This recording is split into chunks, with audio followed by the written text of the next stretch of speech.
قوله الكريم اما بعد فقد قال الله تبارك وتعالى كما ورد في سورة التوبة اعوذ بالله من الشيطان الرجيم بسم الله الرحمن الرحيم ان الله اشترى من المؤمنين انفسهم واموالهم بان لهم الجنة يقاتلون في سبيل الله فيقتلون ويقتلون وعدا عليه حقا في التوراة والانجيل والقرآن ومن اوفى بعهده من الله فاستبشروا ببيعكم الذي بايعتم وذلك هو الفوز العظيم وقال تبارك وتعالى كما ورد في سورة الفتح ان الذين يبايعونك انما يبايعون الله يد الله فوق ايديهم فمن نكث فانما ينكث على نفسه ومن اوفى بما عاهد عليه الله فسيؤتيه اجرا عظيما صدق الله العظيم وعن الحارث العشری رضی اللہ تعالی عنہ قال قال رسول اللہ صلی اللہ علیہ وسلم انی آمرکم بخمس بالجماعت والسمع والطاعت والہجرت والجہاد فی سبیل اللہ رواہ الامام الترمذی و امام احمد رحمہم اللہ وعن عبادۃ بن الصامت رضی اللہ تعالی عنہ قال بايعنا رسول الله صلى الله عليه وسلم على السمع والطاعة في العسر واليسر والمنشة والمكره وعلى أثرة علينا وعلى لا ننازل أمر أهله وعلى أن نقول بالحق أينما كنا لا نخاف في الله لومة لائم وكان أصحاب النبي صلى الله عليه وسلم ينشدون في غزوة الأحزاب نحن الذين بايعوا محمدا علی الجہاد ما بقینا ابدا رواہ البخاری رحمہ اللہ رب اشرح لی صدری ویسر لی امری واحلل عقدۃ من لسانی یفقہوا قولی۔ معزز ناظرین اور محترم خواتین، السلام علیکم ورحمۃ اللہ وبرکاتہ۔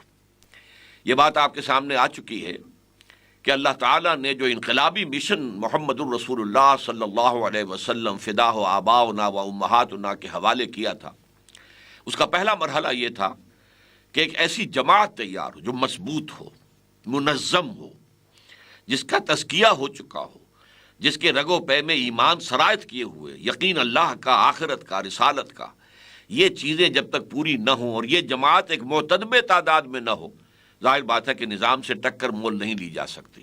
جو میں نے شعر آپ کو سنایا تھا کہ با نشہ درویشی در ساز و دمادم زن چو پختہ شوی خدرا بر سلطنت جب زن۔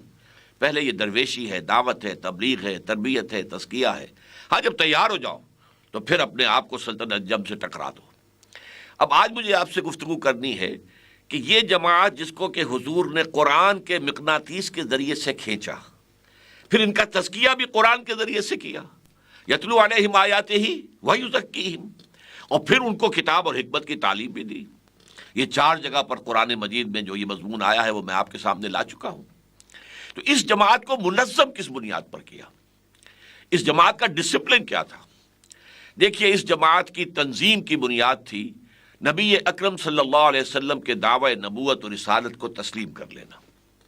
جب کسی نے یہ مان لیا کہ آپ اللہ کے نبی اور رسول ہیں، اور آپ تو اپنی طرف سے کوئی بات نہیں کہتے، اللہ کی طرف سے کہتے، وما ينطق عن الهوى ان هو الا وحی یوحی، تو اس کے آگے تو اطاعت، سر اطاعت خم کرنا ہی کرنا ہے، سر تسلیم خم کرنا ہی کرنا ہے۔ وما ارسلنا من رسول الا لیطاع باذن اللہ، ہم نے نہیں بھیجا کسی رسول کو مگر اس لیے کہ اللہ کے حکم سے اس کی اطاعت کی جائے۔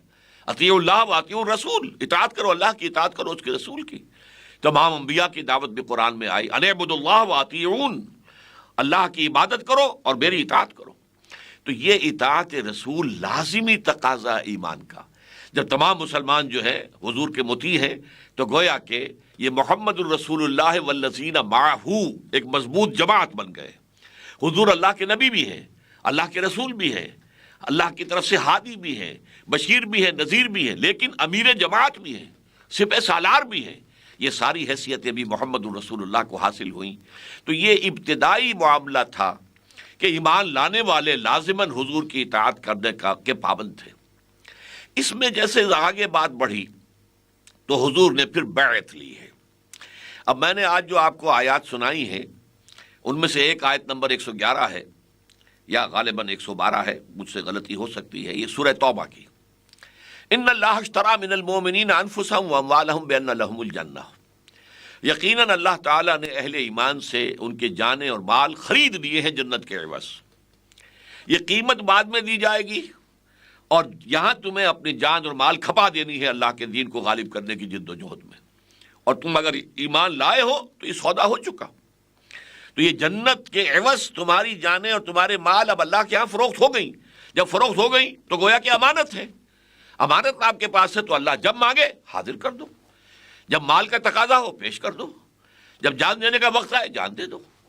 اسی لیے اسی بنا پر یقاتلون فی سبیل اللہ فیقتلون ویقتلون، اسی معاہدے، اسی بیع و شرع پر، اس کی بنیاد پر وہ اللہ کی راہ میں قتال کر رہے ہیں، اور قتل کرتے بھی ہیں، قتل ہوتے بھی ہیں۔ غزوہ بدر میں 70 قرشی سردار بڑے بڑے مارے گئے، واصل جہنم ہوئے، لیکن 14 صحابہ کرام بھی شہید ہو گئے۔ غزوہ احد میں بعض صحابہ کی غلطی کی وجہ سے جو فتح آ چکی تھی، مل چکی تھی، وہ عارضی شکست میں بدل گئی، 70 صحابہ شہید ہو گئے۔ یہ تو ہوگا، یقتلون و یقتلون۔ اب اس کے بعد ری ایشورنس دیکھیے کتنے زور کے ساتھ کر رہے ہیں، وعدن علیہ حق فی التوراۃ والانجیل والقرآن۔ چونکہ یہ جو بیع ہے، یہ بیع ایسی ہے کہ ادھار کا سودا ہے، جان یہاں دو، مال یہاں دو، جنت تو آخرت میں ملے گی۔ ادھار کے سودے پر کچھ نہ کچھ انسان کے دل میں دغدغہ رہتا ہے، یہ سارا کچھ میں تو دے دوں، پتہ نہیں وہ ملے گی قیمت کے نہیں ملے گی۔ اس اعتبار سے جو انسان کے اندر کچھ پس و پیش آتی ہے، جو دغدغہ آ جاتا ہے، جو وسوسہ آ جاتا ہے، اس کے لیے فرمایا وعدن علیہ حقا فی التوراۃ والانجیل والقرآن۔ یہ تو اللہ نے 3 مرتبہ وعدہ کیا ہے، یہ وعدہ اللہ نے تورات میں کیا، انجیل میں کیا، قرآن میں کیا، 3 مرتبہ اللہ کا وعدہ ہے۔ ومن اوفی بعہدہ من اللہ، اللہ سے بڑھ کر اپنے عہد کا وفا کرنے والا کون ہوگا؟ فاستبشروا ببیعکم الذی بایعتم بہ۔ اب یہاں بیع کا لفظ سمجھ لیجئے، بیچنا۔ تم نے جو خرید و فروخت کا معاملہ اللہ کے ساتھ کیا ہے، اللہ نے خریدا، تم نے بیچ لیا، جان اور مال۔ یہ جو بیع ہوئی ہے، یہ گویا کہ تمہارے لیے سب سے بڑی کامیابی کی بنیاد ہے۔ خوشیاں مناؤ کہ اللہ نے تمہاری جان اور مال خرید لیے۔ فاستبشروا ببیعکم الذی بایعتم بہ۔ بیع سے مبایعت باب مفعلہ، اس لیے کہ بیع 2 افراد کے درمیان ہوتی ہے، ایک بائع ہے، ایک مشتری ہے، ایک بیچنے والا ہے، خریدنے والا ہے۔ ایک شرع سے بنے گا اور ایک جو ہے اشترا سے بنے گا۔ شرع وہ ہے جو بیچتا ہے اور اشترا وہ ہے جو خریدتا ہے۔ تو بہرحال یہ الفاظ ہے، تو 2 افراد کے درمیان تو مبایعت ہوئی ہے۔ اس مبایعت کو سمجھو کہ یہ بہت بڑی کامیابی ہے۔ یہ مبایعت اور یہ بیع پھر بیعت کی شکل اختیار کرتی ہے۔ چنانچہ سورہ فتح میں میں نے آپ کو آیت سنائی، ان الذین یبایعونک انما یبایعون اللہ۔ اے نبی، جو لوگ آپ سے بیعت کر رہے ہیں وہ حقیقت میں اللہ سے بیعت کر رہے ہیں۔ اب دیکھیے یہاں پر ان الذین یبایعونک انما یبایعون اللہ ید اللہ فوق ایدیہم۔ ایک ہاتھ آپ کا ہے، اس پر ہاتھ رکھ رہا ہے بیعت کرنے والا، اس کے اوپر ایک اور ہاتھ ہے، وہ غیر مرئی ہے، وہ نظر نہیں آ سکتا، وہ اللہ کا ہاتھ ہے۔ یعنی یہ ٹرائی پارٹائٹ ایگریمنٹ ہے۔ یہ سیل جو ہے اس نوعیت کی ہے کہ اصل خریدار اللہ، فروخت کنندہ تم، لیکن بیچ میں رسول ہے۔ رسول اللہ کی طرف سے تمہیں بتائے گا کب جان پیش کر دو، رسول تمہیں بتائے گا مال لا کے پیش کر دو۔ تو گویا کہ یہ بیعت حضور سے ہو رہی ہے، بیع اللہ سے ہوئی ہے۔ ان اللہ اشتری من المؤمنین انفسهم واموالهم بان لهم الجنہ۔ یہ بیعت تو ہوئی ہے اللہ کے اور بندے کے درمیان، صاحب ایمان بندے کے درمیان، لیکن بیعت ہو رہی ہے محمد الرسول اللہ صلی اللہ علیہ وسلم سے کہ ہم آپ کے تابع ہیں۔ آپ جب کہیں گے جان ہتھیلی پر رکھ کر میدان جنگ میں حاضر ہو جائیں گے، جانے دینے کے لیے تیار رہیں گے۔ آپ جب کہیں گے مال و اسباب آپ کے قدموں میں لا کر نچھاور کر دیں گے۔ یہ اللہ کی امانت ہمارے پاس ہے، بیچ تو ہم چکے ہیں اللہ کے ہاتھ جنت کے عوض۔ اب آپ جو ہیں اللہ کے نمائندے کی حیثیت سے ہمیں بتائیں گے کہ یہ جان اور مال کہاں خرچ کریں۔ یہ ہے وہ بیعت جس کی بنیاد پر کہ پھر حضور نے ایک ڈسپلن قائم کیا۔ اس لیے کہ جب جماعت آگے بڑھتی چلی گئی، پہلے تو یہ تھا کہ مکے میں ہے صرف، اور مکے میں حضور بنفس نفیس موجود ہیں، تو سب لوگوں کا رابطہ ہے، تو کوئی تنظیمی ڈھانچہ بنانے کی ضرورت نہیں تھی۔ جب مدینے کے لوگ بھی ایمان لے آئے، پھر آپ نے تنظیمی ڈھانچہ بنایا، حضور نے بیعت لی۔ اب یہ بیعت ہے جس کے میں نے الفاظ آپ کو سنائے ہیں، یہ کسی بھی تنظیم کے اعتبار سے، انقلابی تنظیم کے اعتبار سے جامع ترین دستور ہے جو ایک حدیث میں ہے، اور یہ حدیث متفق علیہ ہے، بخاری شریف میں بھی ہے، مسلم شریف میں بھی ہے۔ اور جس حدیث کی سند پر اور جس کی صحت پر یہ دونوں بزرگ جو ہے متفق ہو جائیں تو وہ یوں سمجھیے روایت کے اعتبار سے قرآن کے آس پاس پہنچ جاتی ہے۔ حضرت عبادہ ابن صامت رضی اللہ تعالی عنہ ہیں جو بیعت عقبہ اولیٰ بیعت عقبہ ثانیہ دونوں میں شریک تھے۔ وہ فرماتے بایعنا رسول اللہ صلی اللہ علیہ وسلم، ہم نے بیعت کی تھی اللہ کے رسول سے، کس بات کی؟ علی السمع، آپ کا ہر حکم سنیں گے، والطاعت، اطاعت کریں گے، فی العسر، مشکل میں بھی، والیسر، آسانی میں بھی، والمنشط، اگر طبیعتیں آمادہ ہوں گی تب بھی، والمکرہ، اپنی طبیعتوں پر جبر کرنا پڑا تب بھی، وعلی اثرۃ علینا، اور اس کے باوجود کہ آپ دوسروں کو ہم پر ترجیح دے دیں، ہم کبھی یہ نہیں کہیں گے ہم آپ کے پرانے خادم ہیں، آپ نے ایک نیو کمر کو، نو وارد کو ہم پر امیر کیسے بنا دیا؟ نہیں، it will be your prerogative, یہ آپ کا اختیار ہوگا، جس کو چاہے امیر بنائیں، اور جس کو آپ امیر بنا دیں گے اس سے ہم جھگڑیں گے نہیں، اس لیے کہ اب تو برانچنگ ہوگی نا، ایک تو ہے امیر اعلیٰ سب سے اوپر، اس کے بعد جو ہے کسی علاقوں کے امیر ہوں گے، کسی شہر کا امیر ہے، کسی اس شہر کے اندر جو چھوٹے محلے ہیں ان کے امیر ہے، تو یہ تو برانچنگ نظام ہے۔ اسی لیے حضور نے پھر اس کی وضاحت کر دی کہ من اطاعنی فقد اطاع اللہ ومن عصانی فقد عصى اللہ، جس نے میری اطاعت کی اس نے اللہ کی اطاعت کی، اور جس نے میری نافرمانی کی اس نے اللہ کی نافرمانی کی۔ ومن اطاع امیری فقد اطاعنی ومن عصى امیری فقد عصانی، اور جس نے میرے مقرر کردہ امیر کی اطاعت کی اس نے گویا میری اطاعت کی، اور جس نے میرے مقرر کردہ امیر کی نافرمانی کی اس نے گویا میری نافرمانی کی۔ یہ ہے وہ سمع و طاعت، لسن اینڈ اوبے، فاسمعوا واطیعوا، قرآن مجید میں بار بار آتا ہے، اذ قلتم سمعنا واطعنا۔ یہ اطاعت کیسی ہوتی ہے کہ محض سننے پر اطاعت جو ہے لازم ہو جائے۔ ایک اطاعت یہ ہوتی ہے کہ میں نے سنا، اچھا جی مجھے بتائیں آپ یہ کیوں آپ حکم دے رہے ہیں، اس کی مصلحت کیا ہے، کیا اس میں فائدہ ہوگا، میرے شکوک و شبہات ہیں ان کو دور کریں، نہیں، لسن اینڈ اوبے۔ جیسے کہ انگریزی کی ایک نظم تھی، charge of the light brigade, کسی ایک جنگ میں، جبکہ ابھی گھوڑے ہی ہوتے تھے، یہ توپیں ووپیں نہیں تھیں اور ٹینک نہیں تھے، ایک رسالہ تھا 600 سواروں پر مشتمل، اور اسے حکم دے دیا گیا charge the light brigade, light brigade حملہ کرو۔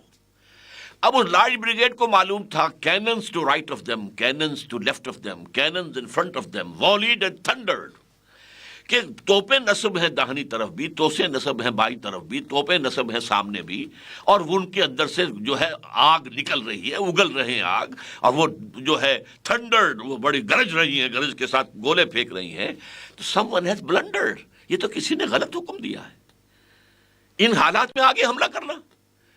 لیکن there's not to reason why, there's but to do and die۔ لیکن ان فوجیوں کا کام یہ نہیں تھا کہ چون و چرا کریں، کیوں کیسے دے دیا، نہیں، ان کا کام یہ تھا جو حکم ہوا ہے اس کو پورا کریں، اور مرتے ہیں تو مر جائیں۔ there's but to do and die۔ so into the valley of death rode the 600۔ لہذا اس حکم کے تابع ہو کر وہ 600 کے 600 سوار جو ہیں موت کی وادی میں اتر گئے، ختم ہو گئے۔ یہ سمع و طاعت فوج کا ہوتا ہے، لسن اینڈ اوبے، فاسمعوا واطیعوا۔ اور اس کے لیے اب آپ کو میں بتاتا ہوں ایک جو چھوٹی حدیث ہے، حضور فرماتے ہیں انی آمرکم بخمس، لوگوں میں تمہیں 5 باتوں کا حکم دے کر جا رہا ہوں، اللہ امرنی بہن، اللہ نے مجھے ان کا حکم دیا ہے، یعنی میں اپنی طرف سے نہیں کہہ رہا، حالانکہ حضور کو حق تھا اپنی طرف سے بھی کہہ سکتے تھے، اور وہ آپ کا حکم بھی واجب الاذعان اور واجب الاطاعت ہوتا، لیکن آپ نے مزید تاکید کے لیے انی آمرکم بخمس اللہ امرنی بہن، میں تمہیں 5 باتوں کا حکم دیتا ہوں، اور اللہ نے مجھے ان کا حکم دیا ہے، بالجماعت، جماعت کی شکل میں رہو، منظم، والسمع، امیر کا حکم سنو، والطاعت، اس کی اطاعت کرو بے چون و چرا، اور والجہاد والہجرت والجہاد فی سبیل اللہ، اور اس نظم جماعت کے تحت ہجرت کرو اور جہاد کرو۔ اب ہجرت کیا ہے اور جہاد کیا ہے، اس کی منزلیں ہیں۔ ہجرت کا آغاز کیا ہو جائے گا، حضور سے پوچھا گیا ای الہجرت افضل یا رسول اللہ، اے اللہ کے رسول یہ فرمائیے کہ سب سے افضل ہجرت کون سی ہے؟ آپ نے فرمایا ان تہجر ما کرہ ربک، ہر اس چیز کو چھوڑ دو جو تمہارے رب کو پسند نہیں۔ سامعین و ناظرین، آج ہی سے آپ ہجرت شروع کر سکتے ہیں، اور یہ وہ ہجرت ہے جسے حضور فرما رہے ہیں کہ یہ افضل الہجرہ، ای الہجرت افضل، سب سے افضل ہجرت کون سی ہے؟ حرام چیزوں کو چھوڑو، غلط چیزوں کو چھوڑو، یہ ہجرت آج رات شروع کیجئے۔ البتہ پھر اس کی منزلیں ہیں، ایک منزل وہ آئے گی جب کفر کے ساتھ باقاعدہ مقابلہ شروع ہو جائے گا، پھر جنگیں ہوں گی، جنگوں کا آغاز ہوگا، تو پھر ہجرت فرض کر دی جائے گی کہ اب آؤ اپنے گھر باہر چھوڑو، اپنے بچوں کو، آل اولاد کو چھوڑو، آؤ اپنے آباء و اجداد کی سرزمین کو چھوڑو، اور آؤ تاکہ ساری قوت ایک جگہ پر مرکز کے اوپر جمع ہو جائے۔ ایک بیس کے اوپر ساری طاقت آ جائے اور پھر کفار کا مقابلہ کیا جا سکے. وہ ہجرت فرض تھی. یہ ہجرت ہے چوٹی کی ہجرت. اعلیٰ ہجرت یہ ہے، افضل ہجرت وہ ہے، لیکن وہاں سے یہاں تک ہجرت کا ہے. اسی طرح پوچھا گیا ای الجہاد افضل یا رسول اللہ، اے اللہ کے رسول سب سے افضل جہاد کون سا ہے؟ بنیاد کیا ہے جہاد کی؟ ان تجاہد نفسک فی طاعت اللہ، کہ تم اللہ کے اطاعت کے لیے اپنے نفس کے خلاف جہاد کرو. نفس کچھ اور کہہ رہا ہے، کوئی حرام چیز طلب کر رہا ہے، کوئی غلط بات کہہ رہا ہے، لہذا کوئی لذت ایسی چاہتا ہے کہ جو اللہ کے نزدیک حرام ہے، اس سے لڑو اپنے نفس سے اور اسے اللہ کی اطاعت کا پابند بناؤ، خوگر بناؤ. یہ جہاد، یہ افضل الجہاد ہے. بلکہ ایک حدیث میں آتا ہے المجاہد من جاہد نفسہ، اصل مجاہد تو ہے ہی وہ جس نے کہ اپنے نفس سے جہاد کیا ہو. لیکن اس سے اوپر جا کر وہ آخری جہاد کی شکل قتال فی سبیل اللہ ہے. ان اللہ یحب الذین یقاتلون فی سبیل اللہ کأنہم بنیان مرصوص. ایسی صفیں باندھ کر گویا کہ سیسا پلائی ہوئی دیوار ہے، وہ اللہ کی راہ میں قتال کرتے ہیں، اللہ کی راہ میں جنگ کرتے ہیں. یقاتلون فی سبیل اللہ فیقتلون ویقتلون، اللہ کی راہ میں قتال کرتے ہیں، قتل کرتے بھی ہیں، قتل ہوتے بھی ہیں. یہ ٹاپ کا قتال جہاد ہے. لیکن جہاد شروع کہاں سے ہو گیا؟ کہ ان تجاہد نفسک فی طاعت اللہ. اس عمل کو درجہ بدرجہ بڑھانا اس جماعت کا کام ہوگا. وہ جماعت جو ہے اپنے امیر کے زیر نگرانی ان مراحل کو طے کرے گی، اور بالآخر وہ وقت آئے گا کہ پھر صرف جہاد بمانی کوشش کے نہیں رہ جائے گا، بلکہ قتال شروع ہوگا، جہاں پہ آپ کو معلوم ہے کہ جان ہتھیلی پر رکھ کر میدان میں آنا ہوگا. اور وہ تو ضرور پھر تو ہاتھ بھی، کسی کا بازو اڑ جائے گا، کسی کی ٹانگیں اڑ جائیں گی. وہ جو زخمی ہوئے تھے غزوہ بدر میں، جو بعد میں شہید ہو گئے اور ان کا انتقال ہو گیا مدینے جاتے ہوئے، ان کی ایک ٹانگ اڑ گئی تھی، ٹانگ کے اوپر تلوار لگی ہے، لنگڑے ہو گئے، گر گئے.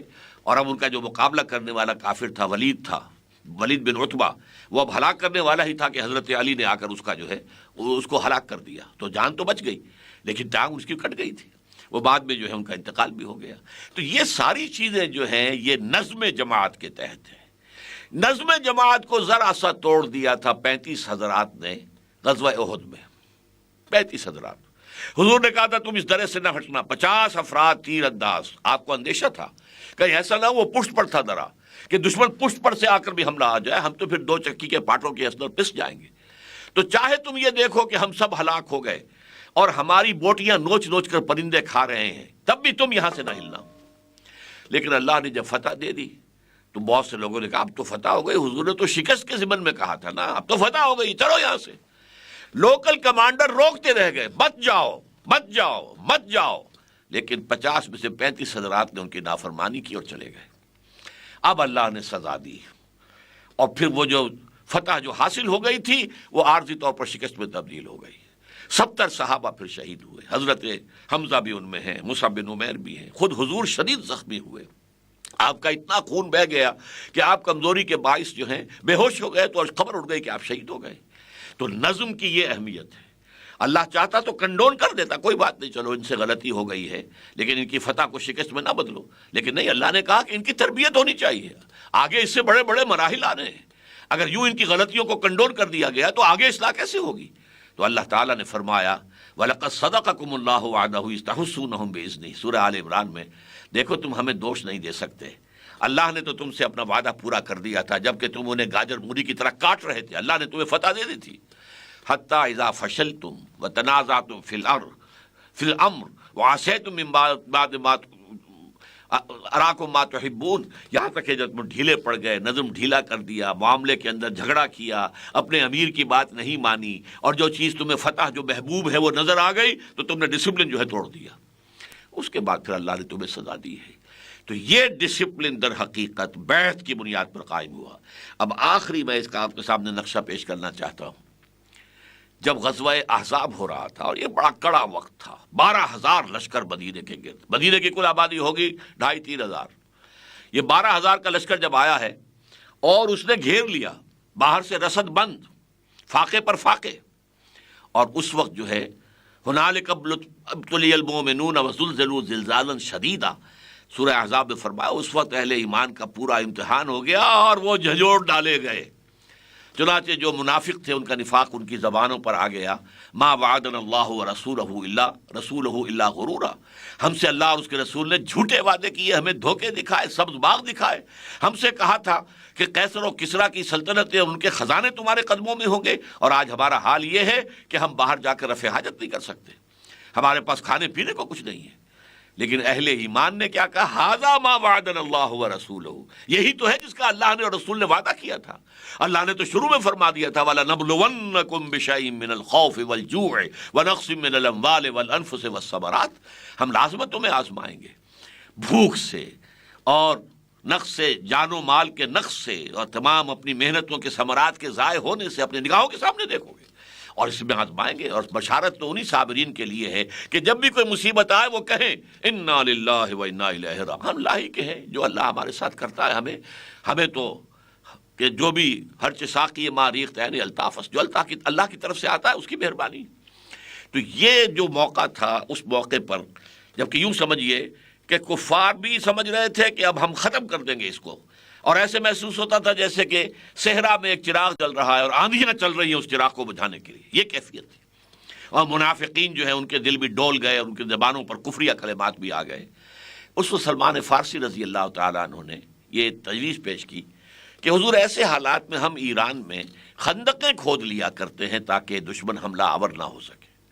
حضور نے فرمایا بہت اچھا، تو آپ نے کہا اب خندق کھودو، نشان آپ نے ڈال دیا، اور لوگوں کے بیان میں 10-10 گز جو ہے کہ ٹکڑے تقسیم کر دیے، تم ٹولی یہ اس کو کھودو، تم اس کو کھودو۔ اب کئی وقت کے فاقے تھے، پھاوڑا چلانا ہے، کمر دوہری ہو رہی ہے بھوک کے مارے، پیٹ جو ہے کمر سے لگ گئے ہیں، انہوں نے اپنے چادروں سے اپنے پیٹوں پر پتھر کس کے باندھے ہیں کہ کمر دوہری نہ ہو جائے۔ اس حالت میں اب وہ پھاوڑے بھی چلا رہے ہیں، شدید سردی کا موسم ہے۔ اس وقت وہ پھاوڑے چلاتے ہوئے ایک شعر پڑھ رہے تھے، نحن الذین بایعوا محمدا، ہم وہ لوگ ہیں جنہوں نے محمد سے بیعت کی ہے صلی اللہ علیہ وسلم، علی الجہاد ما بقینا ابدا، جہاد ہم کرتے رہیں گے جب تک جان میں جان ہے۔ ہاں جب جسم سے جان نکل جائے اور ہم نے اپنا جو ہے مقصد پا لیا، اللہ کی راہ میں جان قربان کر دی تو ٹھیک ہے، لیکن جب تک جان میں جان ہے، فاقہ ہو تو ہو، کمر دوہری ہو رہی ہے تو ہو، پتھر باندھے ہیں تو ہے، لیکن جہاد ہوتا رہے گا۔ اور یہ بخاری شریف کی روایت ہے کہ یہ شعر پڑھ رہے تھے صحابہ کرام۔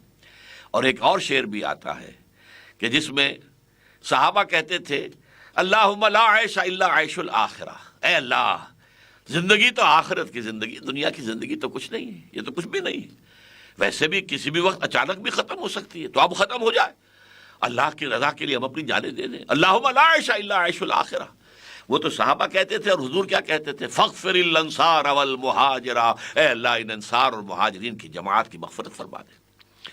یہ ہے وہ نظم، یہ ہے وہ ڈسپلن، یہ ہے در حقیقت وہ جو آپ نے منظم جماعت کی شکل دی ہے۔ اور سمجھ لیجئے کہ کبھی بھی انقلاب ایک نہایت منظم جماعت کے بغیر نہیں آ سکتا، جس میں ایک امیر کی اطاعت ہو، مشورہ دیا جائے، مشورہ صحابہ دیتے تھے، کبھی کبھی حضور اپنی رائے پیچھے ڈال کر اور صحابہ کی رائے پر فیصلہ دے دیتے تھے، دل جوئی کے لیے کہ میرے صحابہ یہ سمجھیں کہ ہماری رائے کی بھی کچھ قدر ہے۔ آپ کو معلوم ہے غزوہ احد میں یہی ہوا ہے، حضور کی اپنی رائے یہ تھی کہ مدینے میں محصور ہو کر تحفظ کیا جائے، حفاظت کی جائے، دفاع کیا جائے، لیکن کچھ نوجوان تھے جو بدر میں شامل نہیں ہو سکے تھے، بدر میں ڈکلیئرڈ وار پہلے تھی ہی نہیں، مدینے سے تو باہر جانے کے بعد کہیں کو معلوم ہوا کہ فوج آ رہی ہے، لہذا بہت سے لوگ بدر میں نہیں گئے، تو انہیں یہ تھا کہ ہم بدر کی سعادت سے جو محروم رہے تو ہم تو میدان میں جا کر مقابلہ کریں گے، ہمیں فتح اور شکست سے کیا تعلق، ہمیں تو اللہ کے راہ میں جان نثار کرنا ہے، شہادت چاہیے، شہادت مطلوب و مقصود و مومن، نہ مال غنیمت نہ کشور کشائی۔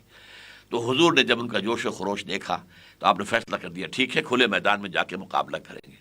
پھر آپ اپنے حجرے میں گئے، زرہ پہن کر آئے باہر، لوگوں نے سمجھا کہ یہ معاملہ کچھ خطرناک ہے، پھر انہوں نے کہا بھی کہ حضور آپ اپنی رائے پر جو چاہیں عمل کر لیں، ہم اپنی رائے واپس فرمائیں نہیں، نبی کو یہ زیب نہیں دیتا کہ ہتھیار لگانے کے بعد اتار دے۔ بہرحال مقابلہ ہوا، حضور نے اپنی رائے پر اپنے ساتھیوں کی رائے کو ترجیح دے دی۔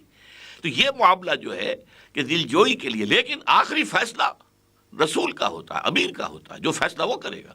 اب بھی کوئی امیر ہوگا اگر اس کی قیادت میں یہی جہاد ہو اور یہی قتال ہو تو اس امیر کا حکم واجب الاطاعت واجب الاذعان ہوگا۔ مشورہ دینا یہ دوسری بات ہے، مشورہ دے کر آپ فارغ، آپ نے اپنا فرض ادا کر دیا، اس کے بعد فیصلہ وہ امیر کے ہاتھ میں ہے۔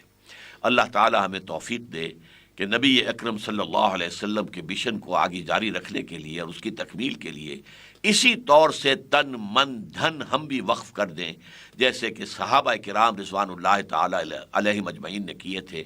اقول قولی ھذا واستغفر اللہ لی ولکم ولسائر المسلمین والمسلمات۔